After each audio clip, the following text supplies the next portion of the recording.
మోనాలిసాకి movie opportunities వస్తున్నాయా sir అని చెప్పేసి నేను అడిగాను. ఆయన సమాధానం కూడా చెప్పారు. సో దాని గురించి ఇప్పుడు డిస్కస్ చేద్దాం. Hello sir. హాయ్ అండి.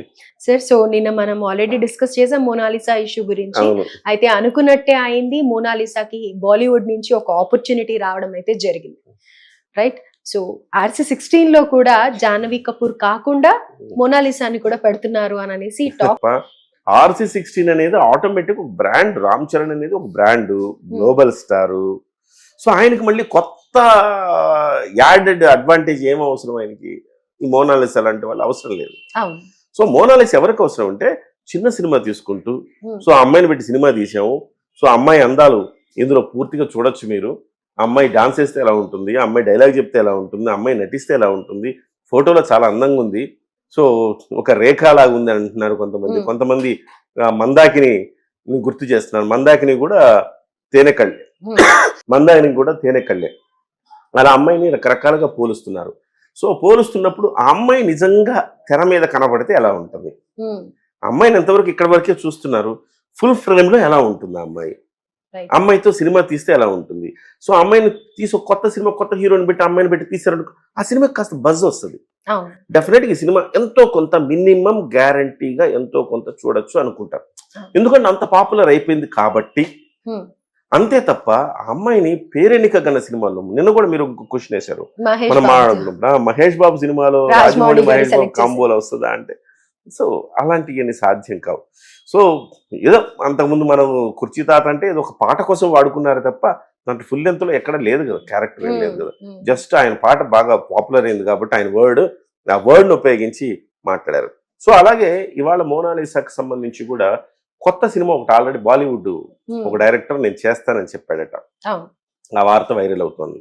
డెఫినెట్ గా ఆ అమ్మాయికి ఆ ఆపర్చునిటీ వస్తుంది. డెఫినెట్ గా అమ్మాయి నిజంగా అమ్మాయిలో కళ్ళే కాదు కళలు కూడా ఉన్నాయనుకోండి, ఖచ్చితంగా అమ్మాయికి ఎంతో కొంత భవిష్యత్తు ఉంటుంది. పూసలం మీద దశ నుంచి మ్యానుఫ్యాక్చరింగ్ స్థాయికి వెళ్ళే దశ వరకు అన్నట్టుగా అమ్మాయి జీవితం కొంత బాగుపడే అవకాశం ఉంది. అది కాదని లేదు. కానీ మీరు నిన్న చూసారా ప్రియాంక గారు విజువల్స్? దుర్మార్గం అండి. ఎక్కడ పడితే అక్కడ చేతులు వేస్తున్నారు అమ్మాయి మీద, సెల్ఫీలు అడిగేస్తున్నారు. సెల్ఫీలు ప్రతివాడు వచ్చి పూసలు తీసుకోరా బాబు అంటే సెల్ఫీ తీసుకుంటా అంటున్నాడు. చివరికి వాళ్ళ అమ్మ నాన్న వాళ్ళ తమ్ముడు ఆ అమ్మాయిని ముసుగేసి బయటకు తీసుకెళ్లాల్సిన పరిస్థితికి తెచ్చేశారంటే చూడండి ఎంత విశృంఖలంగా ఉన్నారు, ఎంత దుర్మార్గం ఉన్నారు. ఆడపిల్లలు చూడలేదా? ఆడపిల్లల్ని చూసిన ముఖాలు కాదా మీరు? నాకు అర్థం కాదు. అంత దరిద్రమైన ఏమంటారు కరువులో ఉన్నారా మీరు? ఆడపిల్లని చూడంగానే ఒక అందమైన ఆడపిల్లని చూస్తే సెల్ఫీ తీసుకోకుండా ఉండలేరా? ఇంత నీచకమ్మినే పనులు చేస్తున్నారంటే అంత పనులు చేస్తున్నారు. చివరికి ఆ అమ్మాయి నాకు భద్రత ఉండదేమో అని ఒక ఆందోళన వ్యక్తం చేస్తున్నారు వాళ్ళు. ఇట్లా చేస్తే ఎట్లా అండి, ఎవరైనా గబుక్కని మా అమ్మాయికి ఏమైనా అయిద్దేమో అని టెన్షన్ పెడుతున్నాడు. చివరికి నువ్వు అసలు పూసలు అమ్మడానికి రావద్దు, నువ్వు లోపల ఎక్కడ కూర్చున్నావు. మధ్యప్రదేశ్ ఇండోర్కి సంబంధించిన మోనాలిసా భోన్స్డే, మధ్యప్రదేశ్ ఇండోర్ నుంచి ఆ అమ్మాయి వాళ్ళ ఫ్యామిలీ మొత్తం కూడా సంచార్ జాతులు అంటారు కదండి, అట్లా వాళ్ళు కూడా సంచార జాతికి చెందిన వాళ్ళు అయి ఉండొచ్చు. అందుకే పూసలమ్మే వాళ్ళు ఎక్కువ సంచార జాతులే కనపడతారు మనకి. ఒకరోజు ఒక ఊర్లో అమ్ముకుంటారు, ఒకరోజు ఇంకో ఊర్లో అమ్ముకుంటుంటారు, ఎక్కడో టెంట్లలో బతుకుతూ ఉంటారు. సో అలాంటి సంచార జాతికి సంబంధించిన వాళ్ళని నేను అనుకుంటున్నాను.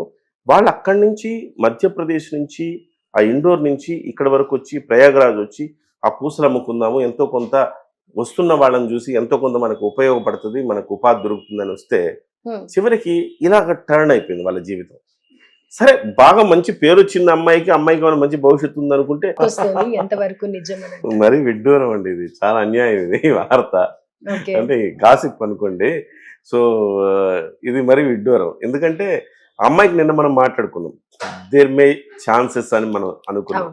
ఖచ్చితంగా అమ్మాయికి ఛాన్సెస్ వచ్చే అవకాశం ఉంది, సినిమాల్లో డెఫినెట్ గా తీసుకుంటారు అనుకున్నాం. సో ఆ సందర్భంలో మనం కుర్చీ తాత ఇవన్నీ కూడా ప్రస్తావించుకున్నాం మనం. సో అమ్మాయికి ఛాన్సెస్ వచ్చే అవకాశం ఉంది, కాదని నేను అనట్లా, నిన్న కూడా అవునన్నాను. కానీ RC16లో ఛాన్స్ వస్తుందా అంటే డెఫినెట్గా నో అని చెప్పాలి. అది కూడా జాహ్నవి కపూర్ని తీసేసి ఈ అమ్మాయిని తీసుకుంటారా అంటే ఎప్పుడు ఎలా ఉంటుందో ఒకసారి మీకు చెప్తా. ఆ అమ్మాయికి ఎందుకు అసలు అమ్మాయిని సినిమాలోకి తీసుకుంటారు అంటే, సహజంగా ప్రచారం బాగా ఉన్న వాళ్ళని ఒక సెలబ్రిటీ స్టేటస్ వచ్చేసిన తర్వాత వాళ్ళతో ఏదైనా మనం పని చేస్తే మన ప్రొడక్ట్కి విలువ పెరుగుతుంది. ఉమ్. అంతేగా.